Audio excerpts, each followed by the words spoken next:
भागवतम स्कंद द्वितीय अध्याय नवम श्री भगवान के वचन का उद्धरण देते हुए प्रश्न के उत्तर श्लोक संख्या 41 उसमें तात्पर्य नहीं है और हम 42 श्लोक का पारायण करेंगे। पहले 41वां श्लोक में बोल देता हूँ। तम नारद प्रियतमो रिक्ता दानामनुव्रत शुश्रूषमाण शीलेन प्रश्रयेण दमेन च। अनुवाद। ब्रह्मा के उत्तराधिकारी पुत्रों में सर्वाधिक प्रिय नारद अपने पिता की सेवा के लिए सदैव तत्पर रहते हैं और अपने पिता के उपदेशों का अत्यंत संयम, विनय तथा सौम्यता से पालन करते हैं। श्लोक संख्या 42। मायां विविदिशन् विष्णुः मायशस्य महामुनि महाभागवतो राजन् पितरं पर्यतोषयत्। शब्दार्थ। मायां शक्तियां, विविदिशन जानने की इच्छा से, विष्णु हो भगवान की, माया ईशस्य समस्त शक्तियों के स्वामी का, महामुनि ही ऋषि, महाभागवतः भगवान का उत्कृष्ट भक्त, राजन हे राजा, पितरम अपने पिता को, पर्यतोषयत अत्यंत प्रसन्न किया। अनुवाद। हे राजन, नारद ने अपने पिता को अत्यधिक प्रसन्न कर लिया और समस्त शक्तियों के स्वामी विष्णु की शक्तियों के विषय में जानने की इच्छा की, क्योंकि नारद समस्त ऋषियों तथा समस्त भक्तों में सर्वोपरि हैं। तात्पर्य। ब्रह्मांड के समस्त जीवों के सृष्टा होने के कारण ब्रह्मा अनेक विख्यात पुत्रों के जनक हैं, यथा दक्ष, नारद तथा सनक आदि के जनक हैं। वेदों द्वारा प्रचारित मानव ज्ञान के 3 विभागों कर्मकांड, ज्ञानकांड तथा उपासना कांड में से देवर्षि नारद ने अपने पिता ब्रह्मा से उपासना कांड, दक्ष के कर्मकांड तथा सनातन आदि ने ज्ञान कांड के उत्तराधिकार में प्राप्त किया। किंतु इन सब में से नारद को अनेक उनके सदाचार, आज्ञा पालन, विनयशीलता तथा पिता के प्रति सेवा सन्नद्धता के कारण ब्रह्मा का अत्यंत प्रिय पुत्र कहा गया है। नारद मुनियों में सर्वश्रेष्ठ है, क्योंकि समस्त भक्तों में वे श्रेष्ठ है। नारद भगवान के अनेक प्रसिद्ध भक्तों में के गुरु हैं। वे प्रहलाद, ध्रुव, व्यास से लेकर वन पशुओं के हंता किरात तक के गुरु हैं। उनका एकमात्र कार्य हरेक को भगवान की दिव्य प्रेमा भक्ति की ओर उन्मुख करना है। इसीलिए इन सारे गुणों के कारण वे अपने पिता के सर्वाधिक प्रिय पुत्र हैं और नारद का प्रथम कोटि का भगवत भक्त होना इसका एकमात्र कारण है। भक्तगण समस्त शक्तियों के स्वामी परमेश्वर के विषय में अधिकाधिक जानने के इच्छुक रहते हैं, जैसा कि भगवत गीता में कहा गया है। मच्चित्ता मदगता प्राणा बोधयंता परस्परम कथयंतश्च माम नित्यम तुष्यन्ति च रमन्ति च। परमेश्वर अनंत है और उनकी शक्तियां भी असीम है। उन्हें कोई पूर्णतः नहीं जान सकता। ब्रह्मा जी इस ब्रह्मांड के सबसे महान जीव होने तथा भगवान से प्रत्यक्ष उपदेश प्राप्त करने के कारण अन्यों की अपेक्षा अधिक जानते हैं, यद्यपि ऐसा ज्ञान पूर्ण नहीं हो सकता। अतः प्रत्येक व्यक्ति का कर्तव्य है कि वह ब्रह्मा की शिष्य परंपरा में, जो नारद से व्यास और व्यास से शुकदेव आदि से आगे चली आ रही है, गुरु से अनंत भगवान के विषय में जिज्ञासा करें। ओम ज्ञान तिमिरांधस्य ज्ञानंजन श्री कृष्ण चैतन्य प्रभु नित्यानंद श्री अद्वैत गदाधर शिवासादि घोर भक्त वृंद। हरे कृष्णा कृष्णा कृष्णा हरे हरे, हरे राम राम राम हरे हरे। हरे कृष्णा। इसमें इस श्लोक में हमें 2-3 अत्यंत उत्कृष्ट शिक्षा मिलती है। सबसे पहले अच्छे शिष्य कैसे बने। दूसरा, अच्छे शिष्य बनने के लाभ क्या है, और तीसरा, भक्त का कार्य क्या है, और किस प्रकार ज्ञान प्राप्त करें। तो ये 3-4 बहुत महत्वपूर्ण शिक्षा है, हमें ग्रहण करना है। जैसे यहां इस श्लोक में क्या है, महाभागवतो राजन, कौन है ये उत्कृष्ट भक्त है, कौन, राजन, ये परीक्षित महाराज महाभागवतो। और वो क्या बोलते हैं, पितरम पर्यतोषयत, पितरम पर्यतोषयत, यानी उन्होंने अपने पिता को संतुष्ट किया, प्रसन्न हो गए ब्रह्मा जी। हे राजन, नारद ने अपने पिता को अत्यधिक प्रसन्न कर लिया। तो ये महत्वपूर्ण शिक्षा है। हम सब चाहते हैं अपने पिता को प्रसन्न करने के लिए। भाई पिता प्रसन्न, ये कलयुग में ऐसा नहीं हो सकता है। कलयुग में कोई शिक्षा नहीं, कोई सदाचार सिखाते नहीं है, इसीलिए पिता कौन और पुत्र कौन एक दूसरे से झगड़ते रहते। लेकिन वास्तव में भौतिक शिक्षा भी देखे तो सदाचार होना चाहिए, पिता के प्रति एक आदर होना चाहिए। लेकिन पिता भगवत भक्त नहीं होता है, या उनको मालूम नहीं होता है, भगवत भक्त होने के बावजूद भी उनको मालूम नहीं होता है कि किस प्रकार से पुत्र को ट्रेनिंग दे। पुत्र को ठीक ट्रेनिंग नहीं देंगे तो पुत्र फिर पिता को कैसे समझेंगे। इसलिए हम देखते कि भक्तों के पुत्र ज्यादा भक्ति में उन्नत नहीं होते हैं, क्योंकि कोई ट्रेनिंग नहीं देना चाहते। ट्रेनिंग देनी चाहिए हमको। आज ब्रह्मा जी ने नारद से, उनके पुत्र है, उन्होंने सब अपने शिष्यों को, अपने पुत्रों को ट्रेनिंग दी थी। और ये नारद, सनक आदि 4 कुमार, ये सब ब्रह्मा के पुत्र है। और उन्होंने ऐसी ट्रेनिंग प्राप्त की और ऐसे भगवान की भक्ति की कि जिसकी वजह से उन्होंने अपने पिता और अपने गुरु, नारद मुनि के पिता ब्रह्मा जी है और वो भी वही उनके गुरु है, एवं परंपरा प्राप्त। इस प्रकार गुरु शिष्य से परंपरा आती है। तो सबसे पहला कर्तव्य पुत्र और शिष्य का गुरु को प्रसन्न करना है।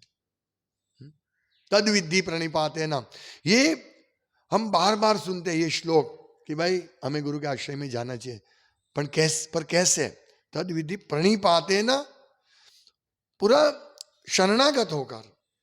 गुरु कोई साधारण व्यक्ति नहीं है, बहुत उच्च पद पर है गुरु, इसलिए उनको साधारण नहीं समझना चाहिए। कभी कभी अति परिचय अनादर को जन्म देता है। फेमिलियरिटी ब्रीड कंटेम्प्ट, इंग्लिश में कहावत है। मतलब हम साथ में रहते हैं तो ऐसा लगता है कि ये मेरे जैसा तो है, ये मल त्याग करता है, ऐसे सोता है, सब कुछ करता है, इसमें क्या, मेरे में इसमें क्या अंतर है। ऐसा प्रभुपाद के शिष्यों को कभी कभी ऐसा होता था कि ये तो एक साधारण व्यक्ति है। इसीलिए ये जो डिस्टेंस है, हाँ, इसीलिए भक्तों का संग करने में बहुत सावधान रहना चाहिए। नहीं तो हम समझेंगे साधारण व्यक्ति है, इससे क्या, हाँ, मेरे जैसे ही तो है। वो भी भूल करते हैं। इस प्रकार ये माया मोहित कर देती है हमको। इसलिए ये तद विद्धि प्रणिपाते न, प्रणिपाते न प्रकृष्ट रूपे न, विशेष रूप से शरणागत होना है। विशेष प्रणिपात, निपात यानी हमें आश्रय में जाना, और प्रणिपात विशेष रूप से शरणागत होना। तद विधि प्रणिपाते परिप्रश्न न सेव्या, प्रश्न पूछना चाहिए। तो ये प्रश्न कब पूछ सकेंगे हम, जब हम प्रणिपात करके उनको प्रसन्न करेंगे। तद विधि प्रणिपात है परिप्रश्न। तो ये एक विधि है कि गुरु को प्रसन्न करना है। हमारे जीवन का बहुत बड़ा लक्ष्य होना चाहिए, एक ही लक्ष्य होना चाहिए। हम बोलते हैं कृष्ण भक्ति, लेकिन कृष्ण भक्ति मिलेगी कहां से? कृष्ण भक्ति ऐसे नहीं मिलेगी, हम डायरेक्ट कृष्ण से नहीं ले सकते। इसीलिए सिस्टम भगवान ने बनाई है। स्वयं भगवान गुरु करते हैं, स्वयं भगवान गुरु करते हैं। ये हमको सिखाने के लिए कि गुरु की कितनी आवश्यकता है। स्वयं साक्षात पर ब्रह्म भगवान, परम ब्रह्म भगवान, ये गुरु करते हैं। तो इसीलिए ये बहुत बढ़िया सिद्धांत है कि गुरु के शरण में जाना चाहिए। तो शरण में जाकर उनकी सेवा करके उसको प्रसन्न करो। तो नारद मुनि ने यही काम किया और उनसे पितरम पर्यतोषयत, बहुत प्रसन्न थे, अत्याधिक प्रसन्न थे। कौन? ब्रह्मा जी। ब्रह्मा जी ने अब ये प्रसन्न किया, एक तो सेवा करके और भक्ति करके, उनके उपदेश का पालन करके। तो यहां प्रसन्नता किस प्रकार से नारद उन्हें सर्वाधिक प्रसन्न किया, वो भी प्रभुपाद समझाते हैं। वे कहते हैं कि नारद मुनियों में सर्वश्रेष्ठ है, पहला वो एक अच्छे भक्त है, सर्वश्रेष्ठ है, क्योंकि समस्त भक्तों में वे श्रेष्ठ हैं। नारद स्वयंभूर नारद शंभु, ब्रह्मा जी के बाद नारद का नाम आता है। मतलब ये सब 12 महाजन, तो ये सर्वश्रेष्ठ भक्त है। नारद भगवान के अनेक प्रसिद्ध भक्तों के गुरु हैं, वो अनेक प्रसिद्ध भक्तों के गुरु हैं। ये देखिए ब्रह्मा जी को प्रसन्न करने का कारण प्रभुपाद बता रहे हैं। भगवान ब्रह्मा नारद से कैसे प्रसन्न हुए, इसका कारण प्रभुपाद बता रहे हैं। नारद भगवान के अनेक प्रसिद्ध भक्तों के गुरु है। वे प्रहलाद, ध्रुव, व्यास से लेकर वन पशुओं के हंता, किरात, मृगारी तक के गुरु हैं। असुर, इसमें कौन है? ये असुर थे, प्रहलाद महाराज असुर थे, उनके भी गुरु हैं। और शिकारी, वो जो वन में शिकार कर, उनके भी गुरु है। यानी गुरु हम किसी के भी बन सकते हैं, एक ही शर्त है, उनको कृष्ण भक्ति का शिक्षण देना है, और कोई शिक्षण नहीं देना है। तो वे नारद भगवान के अनेक प्रसिद्ध भक्तों के गुरु है। उनका एकमात्र कार्य हर एक को भगवान की दिव्य प्रेमा भक्ति की ओर उन्मुख करना है। सबको जारे देखो तारे कहो कृष्ण उपदेश, हमारी आज्ञा गुरु भैया तारो ही देश। तो ये सबको भगवत भक्ति देना है, प्रेमा भक्ति, दिव्य प्रेमा भक्ति की ओर उन्मुख करना है। इसीलिए प्रभुपाद कहते, इसीलिए इन सारे गुणों के कारण वे अपने पिता के सर्वाधिक पुत्र हैं। और नारद का प्रथम कोटि का भगवत भक्त होना इसका एकमात्र कारण है। तो हमें भी नारद मुनि के पद चिन्हों का अनुसरण करते हुए ऐसे शुद्ध भक्त बनना है। ये शिक्षा है, नारद मुनि से यही शिक्षा प्राप्त करनी है। ऐसा नहीं हम लोग भौतिक कॉन्सेप्ट डाल दे हमारे जीवन में, ये अच्छा है वो खराब है, नहीं। नारद मुनि ने एक पशु को मारने वाले शिकारी को भी भगवत भक्त बनाया था। तो ये बहुत बड़ी शिक्षा हमें नारद मुनि से प्राप्त करनी है कि हम किस प्रकार एक शुद्ध भक्त बने। और शुद्ध भक्त सेवा से और अपने आचरण से, अपने गुरु के उपदेशों का आचरण से शुद्ध भक्त बन सकता है। और जब गुरु प्रसन्न होते, यस्य प्रसादात् भगवत प्रसादो, हम बार बार हर रोज सुनते हैं यही बात, इसमें कुछ नया नहीं है। लेकिन ये शरणागत होना, अपने जीवन में इसको व्यावहारिक लाना, ये मुश्किल है। सब जानते हैं, ज्ञान सबके पास है, लेकिन इसको कैसे व्यावहारिक लाए, वो एक महत्वपूर्ण है। हम सबको इसके पीछे कार्य करना चाहिए कि हम इसको अपने जीवन में कैसे उतारें। इस ज्ञान को, ये सिद्धांत है कि गुरु को प्रसन्न करना है, तो गुरु को प्रसन्न कैसे कर सकते हैं? ये सिद्धांत हमको जीवन में इसका अनुसरण करना है कि किस प्रकार नारद जी डरते नहीं थे, कहीं पे भी जाते। जब हमने देखा प्रचेता, हम आगे देखेंगे कि प्रचेता को उन्होंने भगवत भक्त बनाया, उन्होंने शिक्षा देकर, वो सब गृहस्थ थे तो उनकी ऐसी शिक्षा दी कि वो सब आसक्ति छोड़कर भगवान की भक्ति में लग गए। और दक्ष के पुत्र हरियाश्व और दूसरे 1000 पुत्र थे, वो वन में तप करने गए। उनके पिता दक्ष चाहते थे कि वो आके गृहस्थ जीवन अच्छी तरह जिए और प्रजा की वृद्धि करे, लेकिन नारद मुनि ने उनको भक्त बना दिया, ब्रह्मचारी बने, जाओ सन्यासी बना दिया, जाओ तुम जाओ। दक्ष परेशान हो गया कि ऐसा कैसे हो गया, अपने एक बच्चा भी जाता है भक्ति में तो हम परेशान हो जाते हैं, अरे वो चला गया। अभी हमारा क्या होगा? दक्ष को प्रजावृद्धि करनी थी, नारद ने ये बना दिया उनको ब्रह्मचारी। दक्ष कुछ नहीं बोले, ठीक है।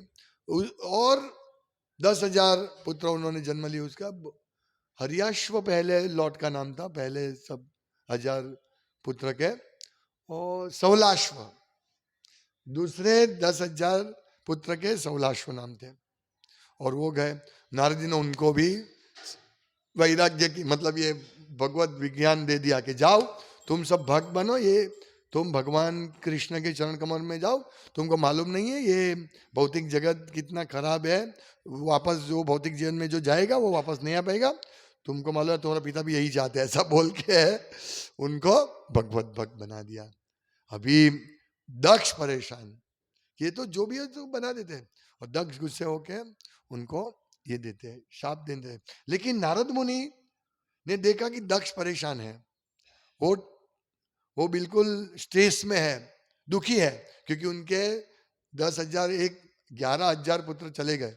इसलिए नारद मुनि ने क्या सोचा, मैं उसके पास जाता हूं और उसको भगवत भक्त बनाता हूं।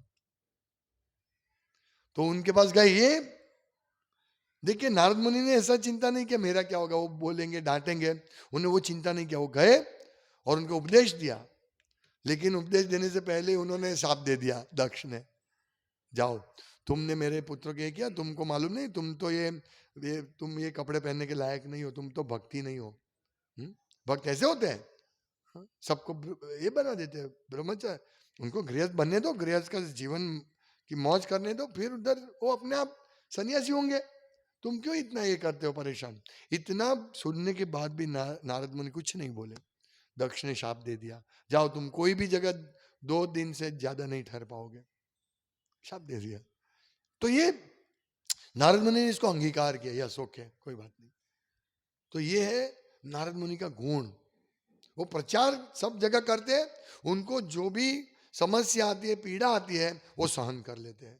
हमको ऐसा बनना है, ऐसा नहीं कि भाई थोड़ा थोड़ा इसने डांटा उसने डांटा चलो छोड़ दो भक्ति, नहीं। नारद मुनि बोलते ना उनको, अरे मैं तो तुम्हारा भला कार्य किया तुम्हारे बेटे को। सब पिता को ये सोचना चाहिए कि यस मेरे बेटा ब्रह्मचारी बने, मेरा बेटा सन्यासी बने, सन्यासी ब्रह्मचारी नहीं, मेरा बेटा अच्छा भक्त बने। सब पिता को ये इच्छा करनी चाहिए। तो इन्होंने तो शाप दिया, अरे मैं भगवान की सेवा करता हूँ, तुम्हारे बेटे को अच्छी तरह मैंने भक्त बनाया और तुम मुझे शाप देते हो। सामान्य व्यक्ति ऐसे सोचते, नारद ऐसे नहीं सोचते। तो हमें इस प्रकार नारद का अनुसरण करना, नारद जी का अनुसरण करना चाहिए, इतने महान भक्त है वो। तो ये भक्तों का यही गुण होता है, वो हमेशा भगवान की सेवा में रहते हैं। और प्रभुपाद कहते हैं कि भगवान के भक्त कैसे होते हैं, मत चित्ता मत गता प्राण बोधयंता परस्परम कथयंतश्च माम नित्यम तुष्यंति च रमंती च। ये श्लोक बहुत महत्वपूर्ण श्लोक है। जिस प्रकार इस भागवतम के 4 श्लोक है, इसी प्रकार भगवत गीता के 4 श्लोक में से एक श्लोक है, भक्त कैसे होते हैं। ये 4 श्लोक जो है चतुर्श्लोकी भगवत गीता, ये 4 श्लोक में पूरा भगवत गीता का सार आ जाता है। उसमें से ये श्लोक है, मत चित्ता मद गता प्राणा, जिनका चित्त जिनका मन हमेशा मेरे मेरे तो उनके प्राण, मत चित्ता मत गता प्राणा, वो उनका प्राण मुझे समर्पित करते हैं, भगवान कहते हैं। और क्या बात करते हैं, बोधयंता परस्परम, वो एक दूसरे को उपदेश देते रहते हैं। बोधयंता परस्परम नमस्यन कथयंतश्च माम नित्यम, मेरी कथा करते रहते हमेशा नित्य। और इससे क्या होता है, तुष्यंती च रमंती च, तुष्यंती संतुष्ट रहते हैं और रमंती च आनंद में रहते हैं। तो ये हमारी एस्पिरेशन होनी चाहिए, हमारी शरणागति होनी चाहिए। इस प्रकार से हम बोलते हैं ना कि भाई शरणागति किसको लेनी है, चलो आ जाओ लाइन में, गुरु के प्रति शरणागति को नहीं होती है, तो ये शरणागति बोलते हैं, इसको बोलते हैं शरणागति। फिर दीक्षा होती है। हमें ये शरणागति पर नहीं पहुंचते हम, एस्पायरिंग डिवोटी, मतलब वो चाहते हैं शरण में आश्रय में जाना गुरु के, इसको एस्पायरिंग। हम तो रिक्वायरमेंट क्या है भाई? 2 स्कंद पढ़ना है, भागवतम के प्रथम और द्वितीय स्कंद, और ये सब प्रभुपाद की बुक्स पढ़नी है, बस हम शरणागत हो गए। नहीं, ये पढ़ने से हम प्रेरणा प्राप्त करनी है कि और हम आगे भी पढ़े, दीक्षा तक ही नहीं पढ़े, आगे भी पढ़े, और इस प्रकार प्रेरणा प्राप्त करते हुए हमें आगे बढ़ना है। इस प्रकार प्रभुपाद की पुस्तकें पढ़कर हम शरणागति को और अच्छी तरह जान सकते हैं। शरणागति इतनी अद्भुत है और इतनी आनंदप्रद है कि यदि व्यक्ति शरणागति को समझ लिया और शरणागत हो गया भगवान के, वो कभी भी कोई भी इच्छा नहीं करेंगे। और एक बहुत अच्छा श्लोक, अच्छा, ये भागवतम के 6ठे स्कंद में कथा आती है। वृत्रासुर जो कि असुर था, और इंद्र को मारने के लिए त्वष्टा ने, जो दानव के गुरु के पिता थे, विश्वरूप, विश्वरूप वो दानव के गुरु थे, दानव का एक लिए करते थे, लेकिन उनको आज्ञा दी कि तुम इंद्र को कहा, क्योंकि उनके गुरु नाराज हो गए थे बृहस्पति, इसलिए इंद्र का बहुत देवताओं पे असुरों ने कम शक्तिशाली होने के बावजूद भी गुरु की ये की थी, अवज्ञा की थी, इसीलिए उनका शक्ति सब नाश हो गया था। तो उन्होंने विश्वरूप को गुरु बनाया ब्रह्मा की आज्ञा से, इंद्र ने, और विश्वरूप को गुरु बनाया। फिर विश्वरूप ने जब यज्ञ अर्पित करते थे तो उन्होंने, वो असुर के गुरु थे ना, इसलिए असुर के लिए भी उन्होंने थोड़ा बलि अर्पण किया। हाँ, ये क्या बोलते हैं इसको, अर्पण किया यज्ञ में। तो इस प्रकार करने से इंद्र ने एकदम नाराज हो गया, और इंद्र ने पूरा अपने विश्वरूप का गला ही काट दिया। देखो, ऐसा होता है भी, एक तो विश्वरूप गुरु बने, फिर वापस उसका गला काटा। तो ये भौतिक जगत में हम इंद्रिय तृप्ति के पीछे लगते हैं, तो ये बहुत डेंजरस है। हम गुरु का गला भी काट सकते हैं यदि हम सावधान नहीं रहे तो। यदि हम ठीक तरह से शरणागत नहीं है तो हम गुरु का गला भी काट देंगे। ऐसा इन्होंने किया इंद्र ने। तो इसकी वजह से त्वष्टा, उनके पिता, विश्वरूप के पिता, जिनका गला काट दिया, तो त्वष्टा ने एक यज्ञ किया कि इंद्र को मारने के लिए एक ऐसा व्यक्ति उत्पन्न हो, एक ऐसा असुर हो, लेकिन उल्टा हो गया। इंद्र जिसको मारेगा ऐसा शत्रु उत्पन्न हो गया, तो वो वृत्रासुर। लेकिन वो भगवान के महान भक्त थे। जब इंद्र और वृत्रासुर का युद्ध होता है तो वृत्रासुर इंद्र को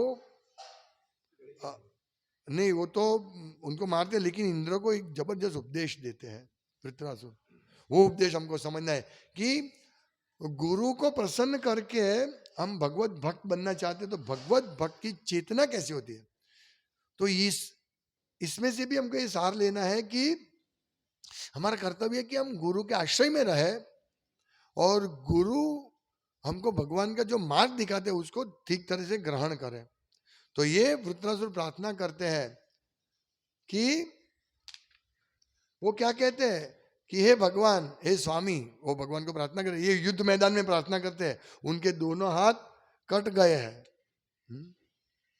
हाँ हाँ, एक हाथ कट गया था इसमें युद्ध पर। सब उसके असुर सैनिक भाग गए थे इंद्र की अटैक से, वो सब डर गए थे।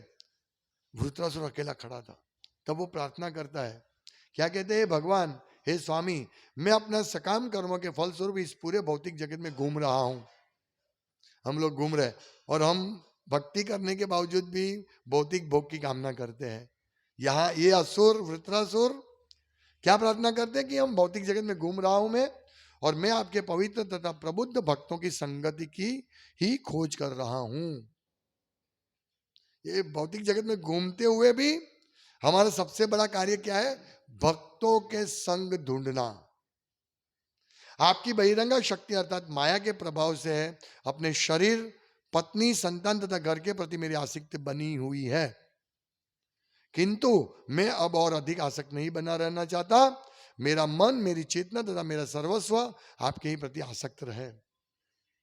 और ये सेम चीज भक्तों के लक्षण में भगवान कह रहे, मत चित्ता मत गता प्राण। हमें भगवान के भक्तों की बोधयंता परस्परम, भगवान के भक्तों की संगति में सतत जा रहना है। ये बहुत डिफिकल्ट है भक्तों के बीच में रहना, क्योंकि भक्तों के बीच में रहेंगे तो हम सोचेंगे ये मेरे जैसा ही है। इसीलिए हमको ऐसी बुद्धि डेवलप करनी है कि भक्त को समझे कि वो हमें क्या दे रहा है।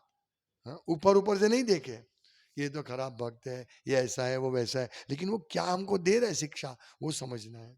और ऐसा ही कहते कि मैं अपने पत्नी बच्चे इसमें आसक्त नहीं रहना चाहता। और भक्त क्या करेगा, पत्नी बच्चे परिवार की जो भौतिक आसक्ति है उसको काटने का प्रयास करता है।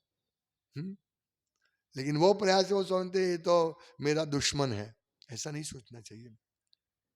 क्योंकि ये वृत्रासुर आगे पहले प्रार्थना की उन्होंने कहा कि मुझे न तो ध्रुवलोक न स्वर्ग में अथवा ब्रह्मलोक में सुख भोगने की इच्छा है, चलो हमको ये बनना है।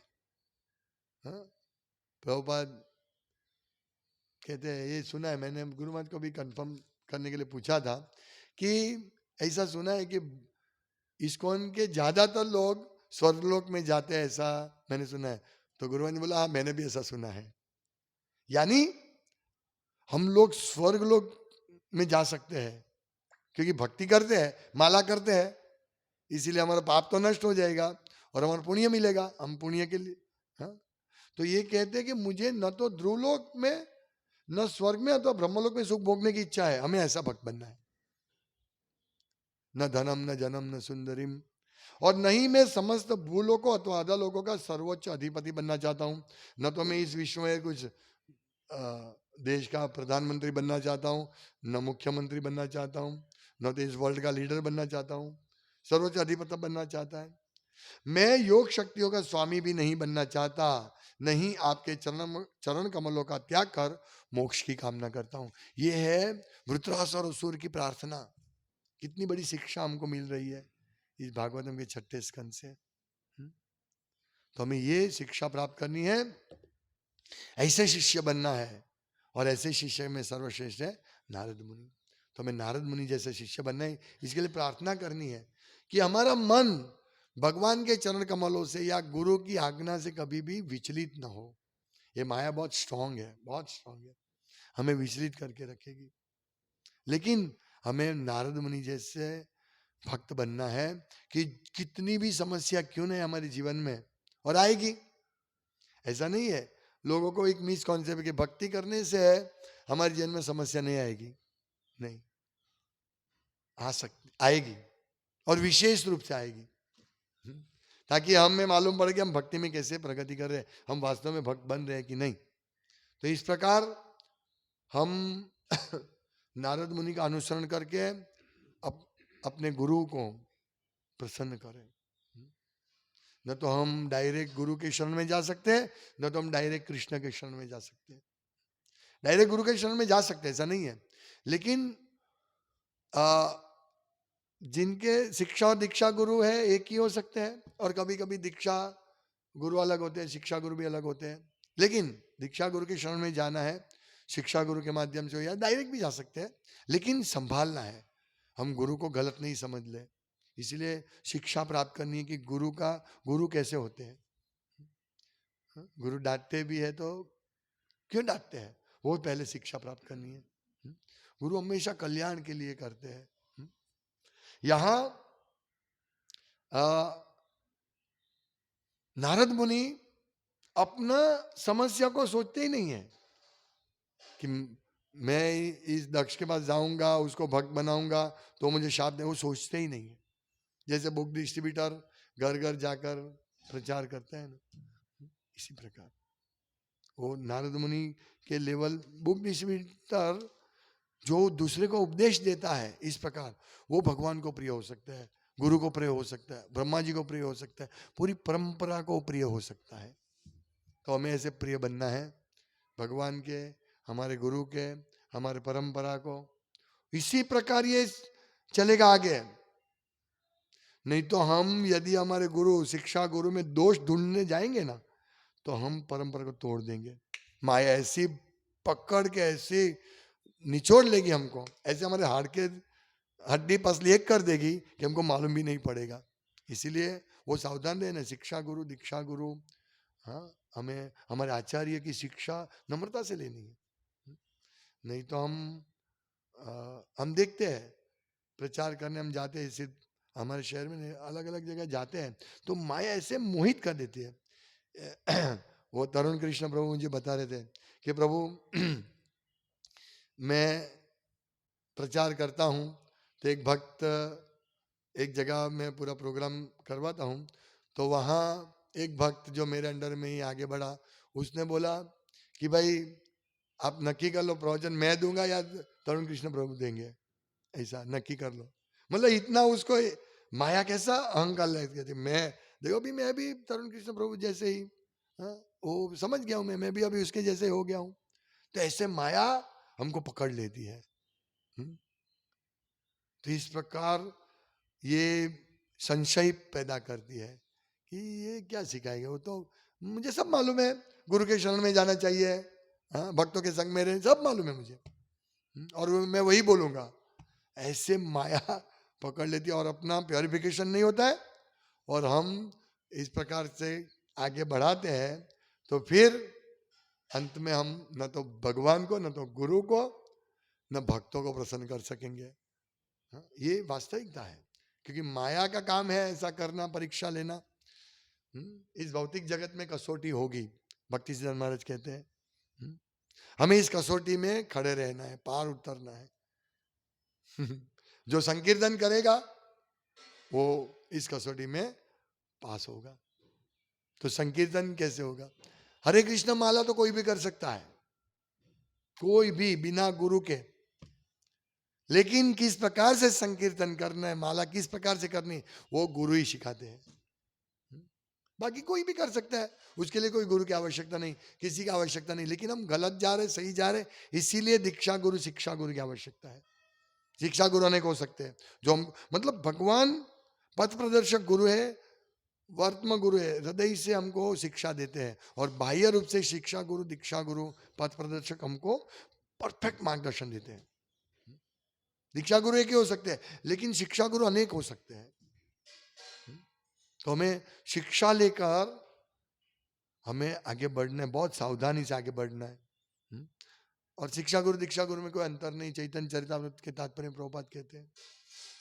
लेकिन शिक्षा गुरु अनेक हो सकते हैं, लेकिन फैमिलियरिटी ब्रीड कंटेम्प्स के कथन के अनुसार अब अति परिचय ये अनादर जन्म, अनादर को ये मेरे जैसा ही है, मुझे सब आता है, बस वहां से हमारा लिंक ढीला हो जाएगा। हमको लिंक ढीला नहीं करनी है। गुरु से अनंत भगवान के विषय में जिज्ञासा कर रहे। यहां कौन जिज्ञासा कर रहे? नारद मुनि। नारद मुनि कौन है? वो जिज्ञासा कर रहे, समझिए। ब्रह्मा जी ने भी पूछा, ब्रह्मा जी भी देखो भगवान को पूछते हैं कि उनको मालूम था भगवान की शक्ति क्या है, फिर भी वो भगवान को पूछते आप मुझे अपनी शक्ति के बारे में बताइए। यानी उपदेश, श्रवणम, जो श्रवण ठीक नहीं करता है ना, वो कीर्तन ठीक नहीं करेगा।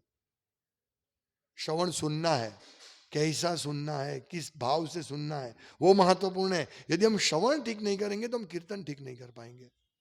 इसलिए सुनना सबसे बड़ा आवश्यक है, और जो सुने उसको इसी प्रकार प्रस्तुत करें। हम अपना अर्थ नहीं डाले इसमें। नारद मुनि ने क्या किया? अपना थोड़ी डाला, उन्होंने जैसा ब्रह्मा जी से सुना वैसा ही प्रचार किया, और वो शुद्ध भक्त बन गए। उनका सुनने से वो शुद्ध भक्त बन गए और अपने गुरु को, अपने पिता को प्रसन्न कर सके। तो हर एक पुत्र का, हर एक शिष्य का कर्तव्य है कि अपने गुरु को प्रसन्न रखे, इससे परंपरा चलेगी, नहीं तो परंपरा नहीं चलेगी। हम ये परंपरा तोड़ सकते हैं, और फिर हमारे नीचे जो मार्गदर्शन लेंगे वो कुछ नहीं समझ पाएंगे, क्योंकि हम ही परंपरा तोड़ रहे हैं, हम ही शरणागत नहीं है। तो हम कैसे परंपरा को आगे बढ़ाएंगे, कैसे लोगों को शिक्षा दे पाएंगे? फिर माया हमको पूरा फेंक देगी। इसीलिए हमको बहुत सावधान रहना है, नारद मुनि के चरण कमल का अनुसरण करना है। हरे कृष्णा। श्रीमद् भागवतम की जय, शिला प्रभुपाद की जय। वांछा कल्पतरुभ्यश्च कृपा सिन्धुभ्येव च पतितनं पावनेभ्यो वैष्णवेभ्यो नमो नमः। दन्ते निधाय तृणकम्पदयो निपत्य कृत्वा च काकुशतमेतदहं ब्रवीमि। हे साधव सकले विहाय दुरा चैतन्य चंद्र चरण गुरुतरानुराग। हरे कृष्ण हरे